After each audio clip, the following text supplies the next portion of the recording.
Okay, it is time for yet another amateur hour laptop review. Last time I was reviewing the Dell Pro Max 16 Premium, and it was a bit of a letdown, to be honest, because it had a duff HDMI port and an even worse support experience. So I've ordered a HP ZBook 18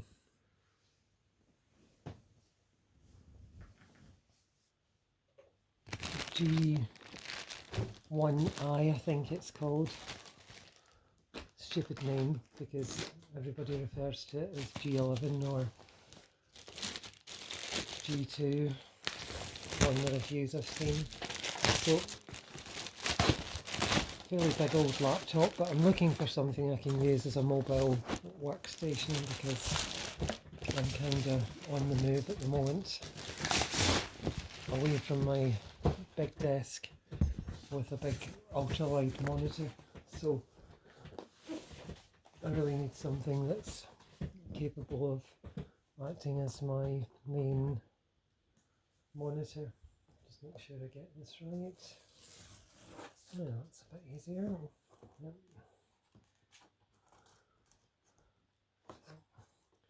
The tear strips failed the test right off the bat. This got delivered really quickly. I ordered it in the wee hours of Friday morning, and it's about 9 o'clock on Saturday 24th of January. Ruby's assisting by retrieving the HDMI cable from underneath the chair. But I'm not going to test that just yet. This is just the unboxing.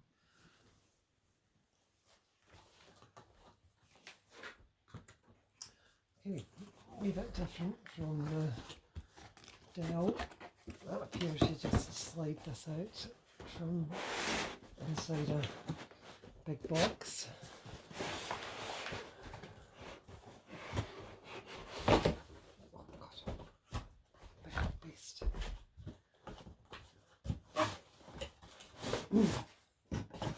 There is a little cardboard sleeve inside the box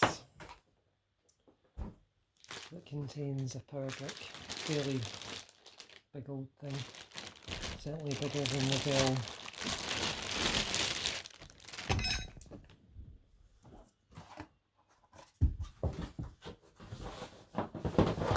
Right, Ruby, there is a box which you will almost certainly fit in if you squeeze. She's more interested in the cellophane wrapper at the moment. So some bits and pieces.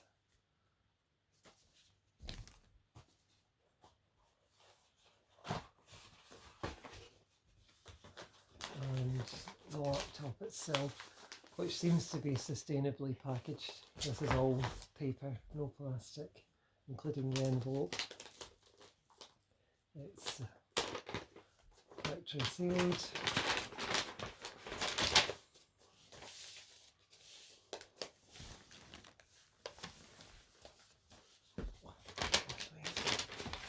Ugly piece of kit.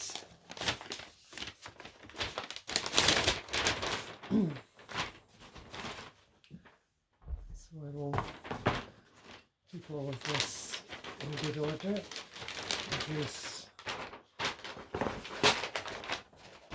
Stop rattling before I try and talk anymore. I'll keep all of the packaging in good order just in case there's any issues. Let's do the old one-handed opening test. I'd be a bit surprised if you couldn't open that one-handed. I think I'll need both hands to lift it, never mind open the lid.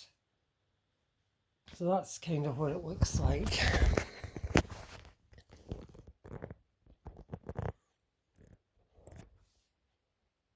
Nice keyboard, I like that. Nice separation between the keys. None of the oh, that feels lovely. Yes, I like that. Before I turn it on, I'm gonna flip it over. My understanding is you can just take the back off by opening these little quick access latches and sliding the panel. I might need to use both hands for this one. There we go. So you slide the panel back and you're right in. There is a RTX Pro 5000 GPU. I've heard some people complaining about the empty space in these machines. However, I see that as a bit of a feature and not a bug, because it gives you a chamber to draw air from for the fans, of which there are 3.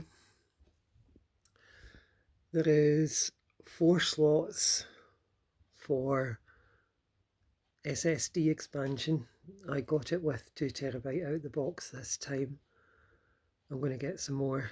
I'll have a wee closer look later on, but that looks to me as if it will take a 8TB NVMe in M2280 form factor. You can replace pretty much everything in this, including the RAM. This comes with 128GB RAM, so that should be sufficient for now for the kind of local LLMs I want to run via Llama Studio, while simultaneously hosting databases in Kubernetes clusters and the usual IDEs. So that's kind of what it looks like in first impressions. I really love this quick access. I requested that in the Dell and for whatever reason it didn't turn up. I don't know whether the Pro Max does the quick access door version. I'm going to have to use both hands again to slide this back on.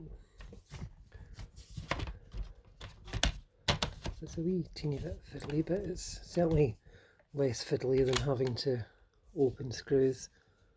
I think the problem incidentally was that I had left this catch open. That appears to be a quick release catch.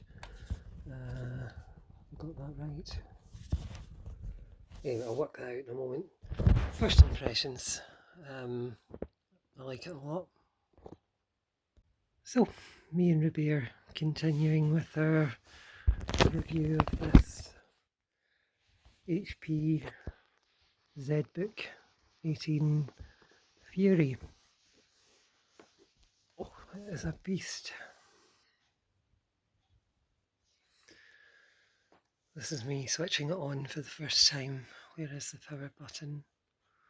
I'm assuming it's this guy here.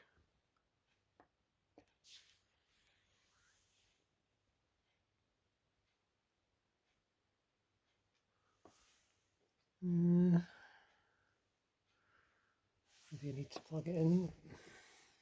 I'm going to stick my camera back in its amateur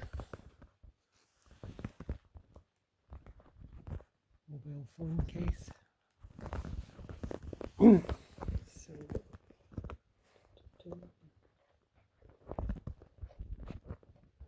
I think I'll go back to this camera.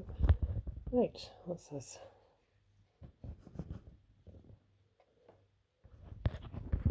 So it looks as if it's not charged enough out of the box to just press the power key and go.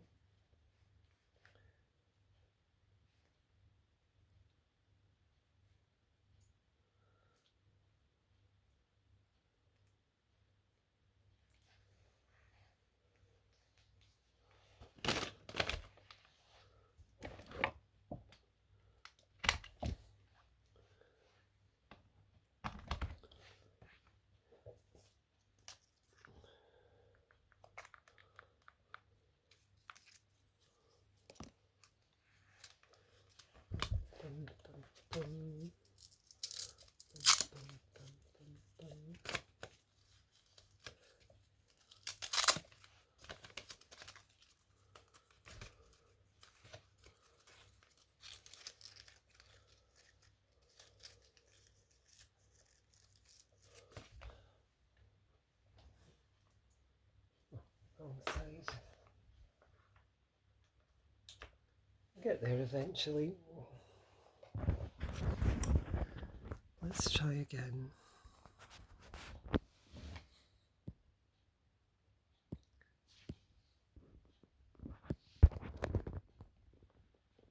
Second time lucky, Ruby.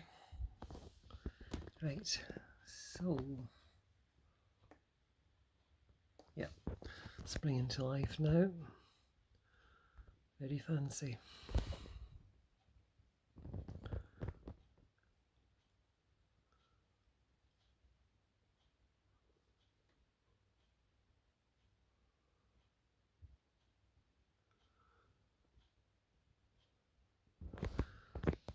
No fan noise or anything yet. I'll maybe go and get the box in a moment so that it's not quite so thermally limited. But I like the fact it starts nice and quiet. You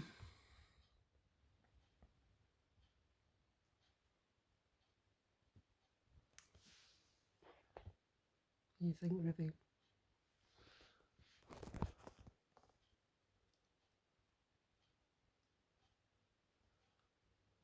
There are fewer chicken treats in the box than you imagined.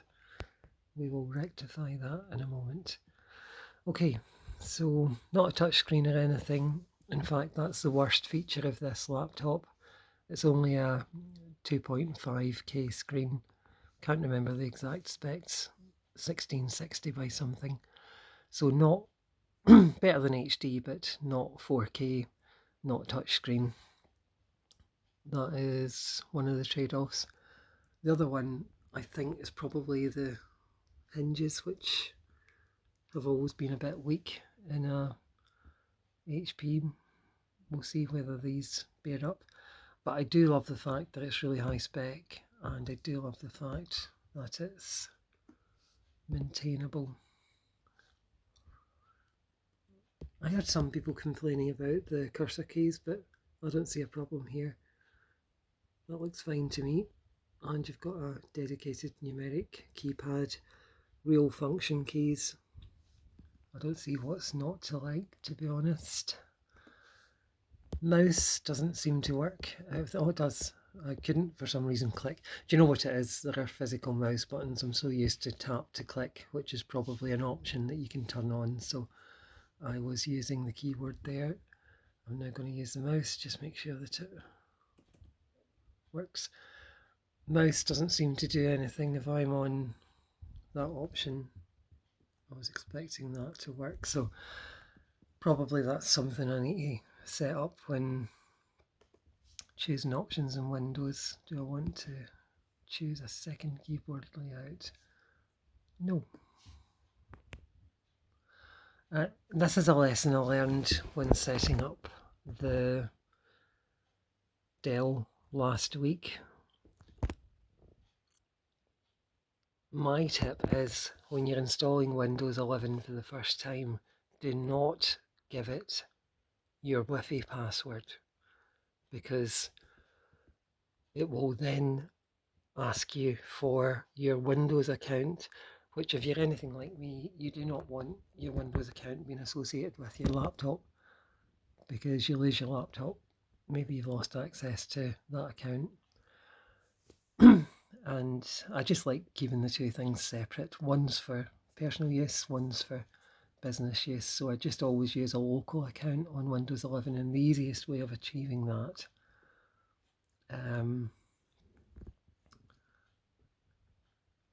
is by just not giving it the Wi-Fi password.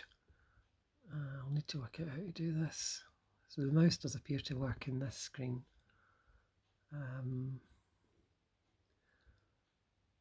Right, I'm going to go and do a wee bit of debugging here, because I'm sure there's a way of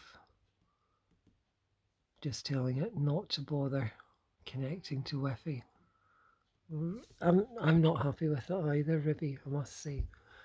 I'll go and do that and we'll see what we see.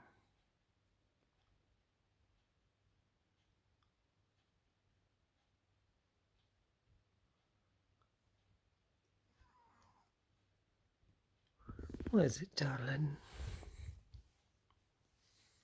Right, so I'm going to stop the video there, go and work out what I need to do to proceed with installing Windows without turning on the Ethernet, because otherwise it's a wee bit of a faff, like I say, to get it to use a local administrator account rather than try and absorb you into the Microsoft ecosystem. Okay, so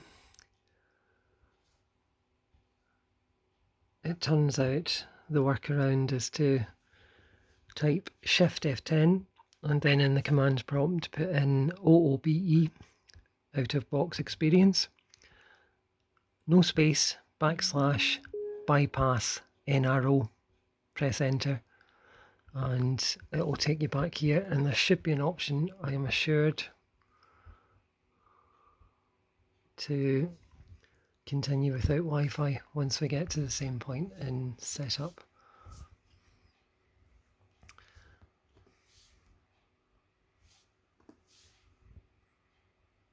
I don't have internet is now available as an option.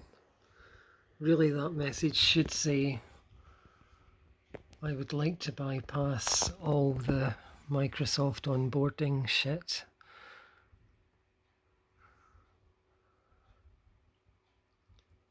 It's fine.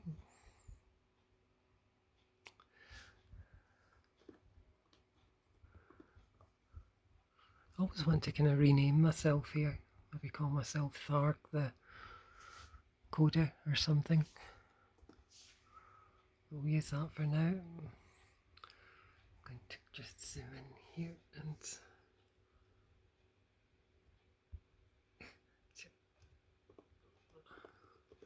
don't hack me, don't hack me.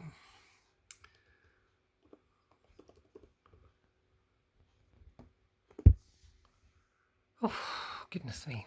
Right, I'm not going to make you guys sit through all this Windows setup. I will fast forward to the point when we're logged in. But I will note that at no point has the fan kicked in while doing this setup, which I absolutely love.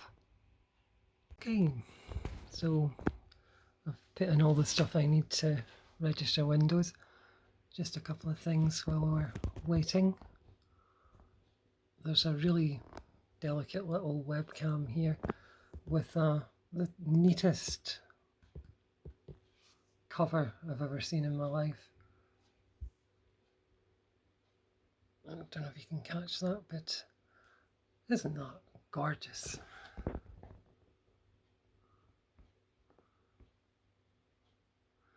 My camera keeps focusing in the background, so I'll put my hand here. But I just think that's lovely. Really, really well designed. And I actually thought it was missing at first because it's so neat, even when you're actually sitting in front of the thing. It is hard to see, but that is a really nice feature.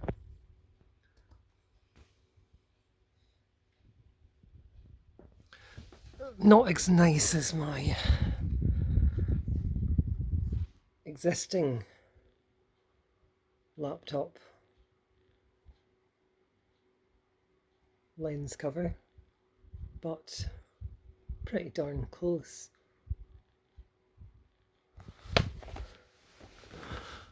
So we appear to have Office 365 or something similar enabled right out the box. I think that's an option on Dell. Still no fan noise, which frankly is just fantastic.